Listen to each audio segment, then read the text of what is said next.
Welcome to an all-new episode of The TiVo Show. Last time out, I drove the 2015 Mini Cooper S and loved it. So this week on the program, we have another Mini, but this time, it's a little different. Right now is the best moment you ever known. Everything is perfect. Everything just fine. We're keeping everything moving by the sun. This is the Mini Cooper S Countryman.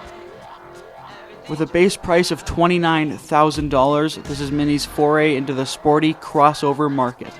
So, what do you get for that price? Well, for starters, you get a 1.6 liter 4-cylinder engine, which produces a cool 181 brake horsepower.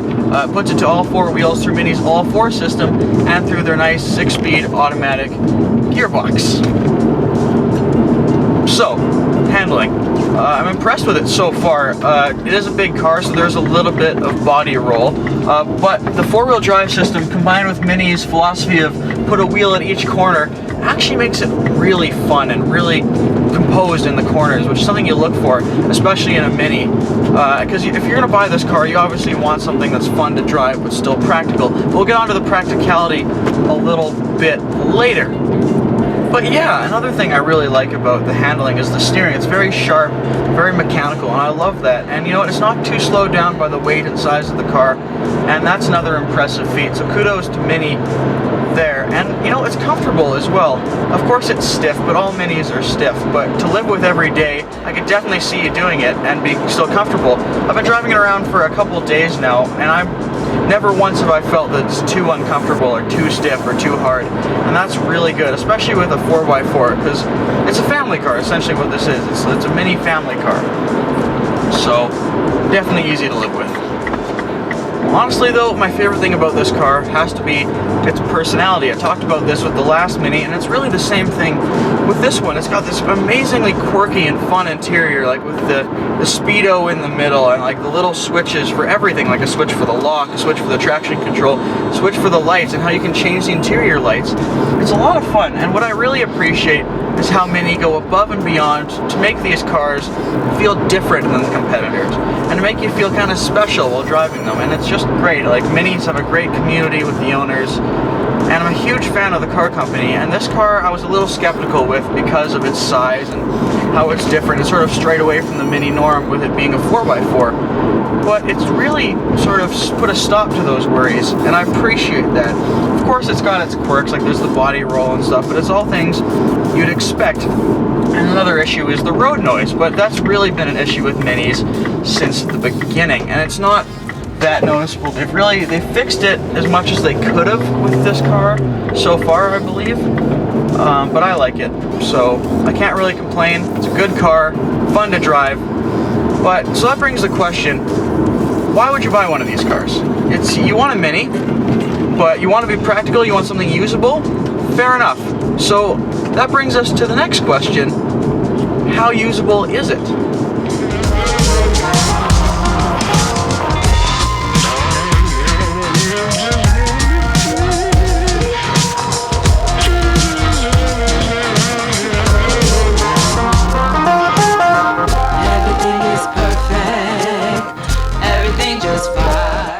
As far as usability is concerned, it's more practical than you might think. The 5 doors certainly help if you want to take up to 3 extra people to, say, a barn like we are now. And if you want to haul stuff to that barn, open up the trunk here, and you got a nice big deep trunk. Especially, it's big for a Mini, and if you fold the seats down, if you don't take 3 extra people, you got a lot of room. You can put a whole bunch of stuff in there.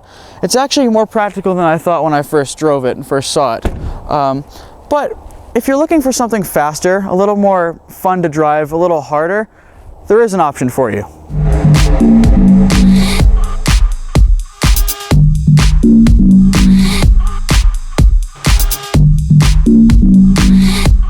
This is the Mini Paceman, essentially a 3-door Mini Countryman, except this one is from Mini's hardcore John Cooper Works division. And what that means is its 1.6 liter 4-cylinder engine has been upgraded to produce 208 horsepower. It's also got stiffer suspension, a little bit sharper steering, and a whole schwack of other things, including this nice interior with the John Cooper Works accents, which I quite like, but we'll get onto that a little later. This is a performance car, what this is, so let's treat it like one. Let's see if we can put the pace in Paceman. Right off the bat, it does feel faster than the Countryman. That's down to the horsepower difference and the stiffer suspension. But there are a few issues that I would like to mention, namely its height and its weight. In the corners, it feels like there's a lot of roll, a lot more roll than in the Countryman, and that's probably down to its sloped roof. It's actually higher than the Countryman, which is a bit of a surprise, especially with the stiff suspension and the all-4 four-wheel drive system. Another issue is the brakes. I mean, they're quite grabby. It really caught me off guard the first time I drove it, was you put your foot on the brake just a little bit and it sort of like snatches you, right? It's different. It takes some getting used to. It's not a huge deal, but it is definitely something to consider. One more issue I'd like to note is the gearbox. It's not the performance of the gearbox per se. It actually reacts rather quickly and it's fun to use, but it's the paddles. I mentioned this last episode how on the Mini Cooper, the hot hatch, they took away the paddles that are two-way that both do the same thing, but on this and the Countryman they retained them, which I don't necessarily agree with because it makes them a little redundant. I mean, I'm used to the fact where the right one changes up and the left one changes down, but when they both do the same thing, it really throws you off. It throws you for a loop. But that's why I just use the stick. And using the stick is fine, actually. It sort of adds a little fun manual type characteristic to it, and I love that.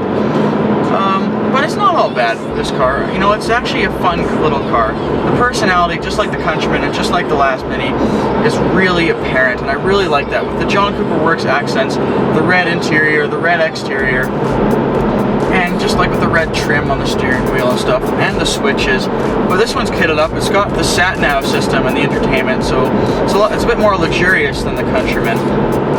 Heated seats, etc. But that does come with a price. And that price is a base price of $39,000, which is $10,000 more than the base price of the Countryman. But if you get it fully kitted out like this one is, it's a whopping $55,000, which is pricey. But overall, you know, I'm not tremendously in love with both of these cars. Of course, I love the hatches a little better because they're a little more fun to drive. But from a practicality, usability, day-to-day standpoint, I can honestly totally see where you'd come from with one of these, especially the Countryman. And this is a fun car, this Paceman. This is a very fun car. It's fun to drive. Just chuck it into the corners and you'll be alright. So, overall, yeah, I like them.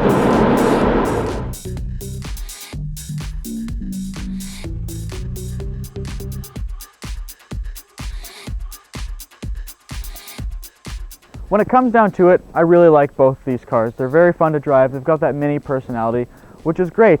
If I had to choose though, I mean, I love the John Cooper Works. I love the styling. I love the interior and exterior accents. I love how it's a little bit harder and a little bit faster. But if I had to choose, like I said, as an everyday car, I would choose the Countryman. It's a little bit more practical with the 5 doors. It's a little bit less expensive, and it's just more well-rounded. It's still very fun to drive. It's still quick, but it's not quite as hard, and that's something you want for an everyday car, especially if you're buying a 4x4 like this. But 4-wheel drives are great. It's really dealer's choice, whatever you want. If you're into a car like this, I would highly recommend either of these cars. Love the John Cooper Works. Anyways, thanks for watching. We'll be doing more reviews over the next coming weeks, so definitely stay tuned for that. Check us out on social media, facebook.com/challengeuniversity, challengeuniversityshow.com, or follow me on Twitter @TheTivoShow. Anyways, thanks for watching. We'll see you next time. My goddess, ayy, that's my product in New York City nights. But when you criticize and you caught up in all the pretty lights, getting high, my city is like requirement. It's my environment. I want hard when it like a violin. Analog back in the house like the Santa 5, posted up like a fan on the block. Hand to God, words bar. Right now is the best moment you ever know. You gotta make it your own. Let's take it home, yeah. You gotta make it your own. Make it your own. Make it your own. Make it your own. Make it your own.